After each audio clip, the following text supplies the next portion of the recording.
Let's get lyrical. It's a miracle how he gets so lyrical. So my first song What's yours? is by an American band that I used to love. I still love, Faith No More. So most people think of if they know who Faith No More is at all, they think of the song Epic, right? You want it all, but you can't have it.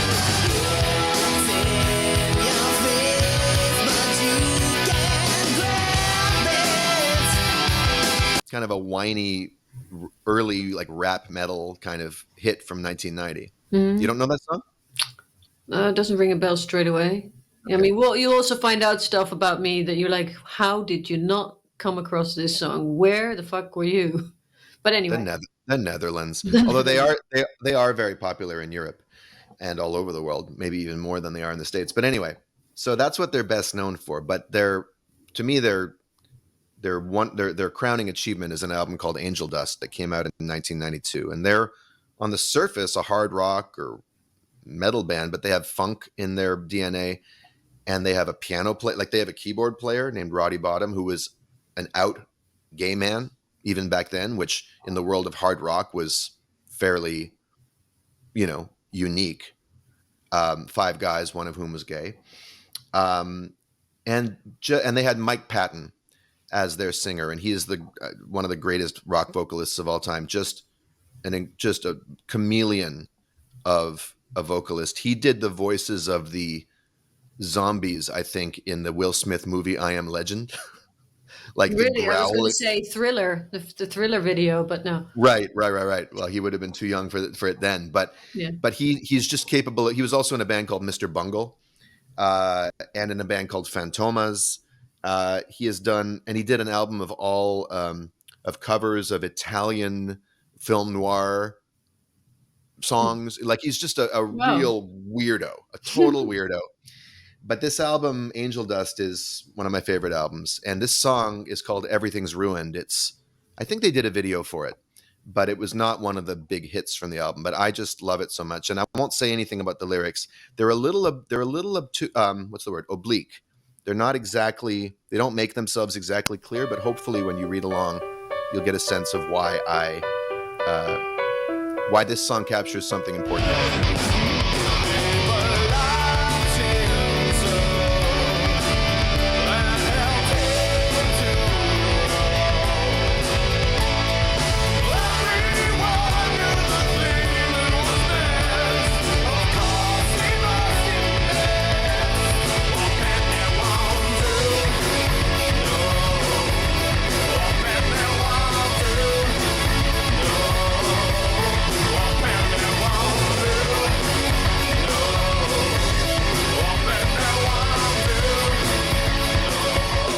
Wow. First of all, I've never heard this song in my life. I was very, because I'm not a big rock fan per se, but I do, because of the combination of the lyrics and the way the melody is sort of a bit unexpected and which really intrigues me. So even though it's not my genre per se, I am really into it, but I can't put my finger yet on it. That's of course your story. Well, so I mean, musically, you can hear the piano there, right? With these, it's very dramatic. It's very cinematic. That's one thing. And his voice has this operatic quality, but he can also do the screaming, rapping thing, But melodically, it's very, very strange, Da, da, I like that. Da, da, da, da, da, da. It's very odd. That one. Yeah, I like that. Yeah. But anyway, lyrically, what is it about this? And so this is about a family, as far as I can tell. This is about a family, an intergenerational family dynamic, and a kind of family trauma that's being passed down. Now, this is nothing like my family in terms of the details, but the sense of parental expectation and family expectation, and the sense of being a failure, and the sense of what I love about the lyric is if you notice here, I'll switch to this to the lyrics here. There's so much financial, economic, mathematical. That's the core metaphor throughout it.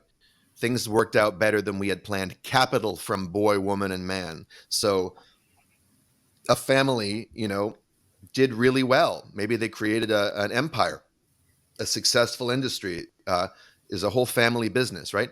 We were like ink and paper, numbers on a calculator, knew arithmetic so well, working overtime, completed what was assigned. We had to multiply ourselves. So they they turn themselves into like financial instruments. They become so focused on survival and success that the way they describe themselves are in these cold, numerical, statistical terms, which itself is so sad, and it's sung with such pride, Mm-hmm. And then they say a bouncing little baby. So a baby comes along, a shiny copper penny. Immediately they see the Yeah. child as That's it. currency. Yeah. So now how are they going to how are they going to increase the value of this? That's the idea. That's what this family is supposed to do. Mm-hmm. And he spent himself. Yeah, that's a great line. Would not listen to us. But when he lost his appetite, he lost his weight in friends. I'm not sure what that means, but it sounds like maybe a child prodigy who decided that he actually didn't want to be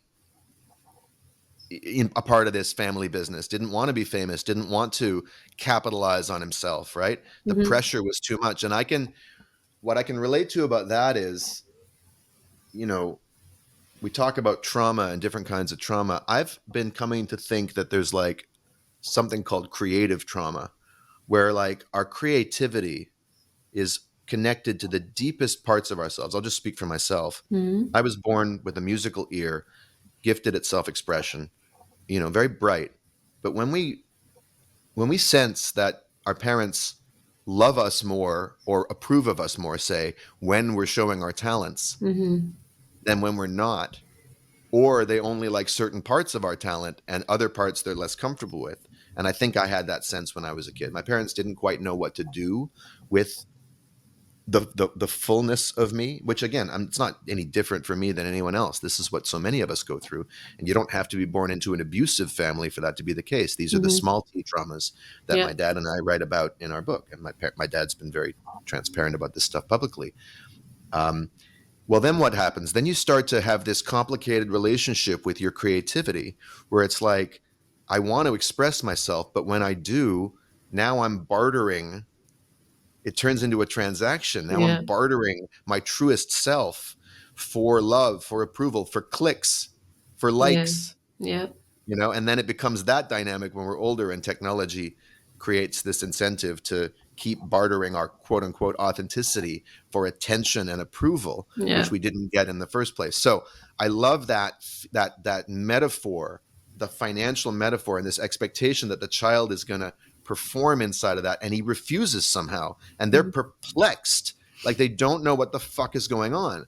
And then they say, he became a fat nickel so fast. So he started out as a penny, and now he becomes a fat nickel. Then came puberty exponentially. Soon our boy became a million. So all of a sudden, now the son's found a way to, he's huge now. Maybe he's even bigger than the family was. Maybe they're jealous of him.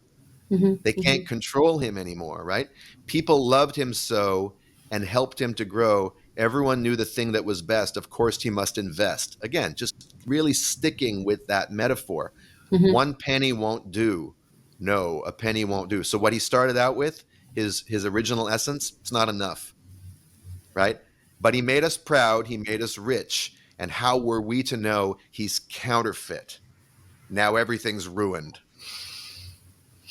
And it's a very concise lyric, and it does not go out of its way to explain itself, but it says so much, and it just hits me in the gut, And I just feel like it makes the most of that genre of the yelling and the singing. It's pretty, it's aggressive, it's groovy. Yeah, it makes a lot of sense together with the music and the voice. Yeah. Now, why do I relate to it? Again, there's something there's something so poignant about the beautiful confusion of being in a family, and the genuine. I actually don't think these parents are depicted as evil. They really wanted what they thought was best for him, but they were just trapped inside of their conditioning. and their whole thing and what their parents put on them, Yeah. and that cycle of it, and that feeling of looking at a child as a disappointment and maybe blaming oneself and feeling guilty about it. I've seen that happen in my family. Now, this is not an accurate picture of my parents now or ever, really. They're loving and accepting, and we've done a lot of work on our relationship. But for whatever reason, when I first heard this song at 16 and ever since, it hit me in the heart in a very, very special way. So there's something about the pain and beauty of this that I know intimately. And it's rare for me that I find a lyric that I can't quite understand why I love it so much, because it's so poetic and oblique. Like it doesn't spell itself out, and yet it speaks right to me. But this is an example.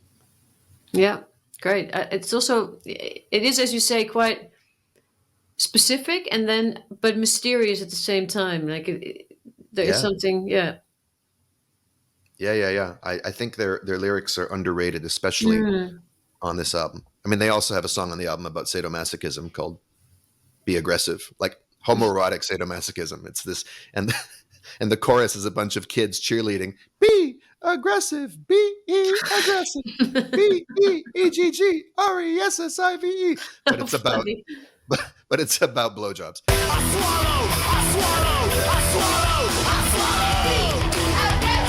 Anyway, they're sick and twisted, but they're very smart. Anyway, that's my first song. Great, good input. Thank you. These words are my Podcast with Carice and Daniel.